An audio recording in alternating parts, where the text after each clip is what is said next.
How do you think our team is playing out this year compared to last year's team? It's been pretty amazing. During that 5-game skid, they were losing by huge margins, and you could see the frustration play out in press conferences with the players, and you really kind of wondered about the future of this team. But as soon as Mason Rudolph got plugged in, of course, against Baylor, getting that OU win, the way they've been able to respond has really been pretty incredible. Do you think that the team was able to execute like they should have against Iowa State?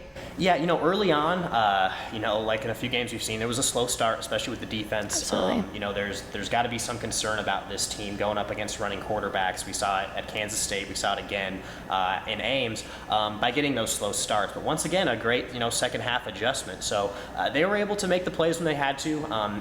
Mason Rudolph's third down efficiency has been off the charts. Without a run game, they keep getting put in these third and long situations. But once and again, he's proven that he's kind of had that moxie to hang around and move outside the pocket and extend the play, and it's made all the difference. Yeah, so you mentioned Mason Rudolph being a big contender, but who are some of the other players that you think are making a big difference this year?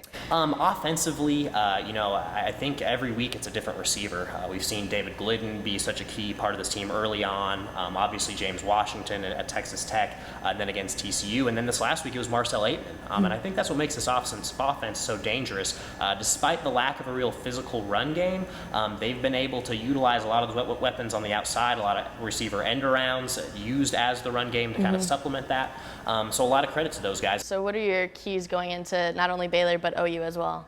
Like I mentioned, quick starts are going to be key. I think one thing that OSU fans should be most optimistic about is Mason Rudolph cutting down on some of his turnovers. In some road games earlier in the year, 3 turnovers at Texas, 3 at West Virginia. These last 2 games being turnover-free are huge for him. And people forget, this is a guy who's making, I think, only his 13th or 14th career start. So he's still learning. He's still progressing every game, and expectations were set so high because of how he finished the season. I think we've really started to see that improvement.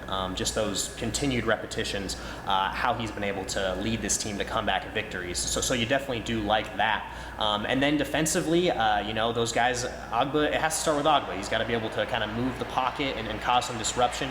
And then so this secondary can take advantage of some mistakes and get some turnovers like they have plenty of time this year. So how do you see the season ending? Ooh, gosh, I hate to even guess.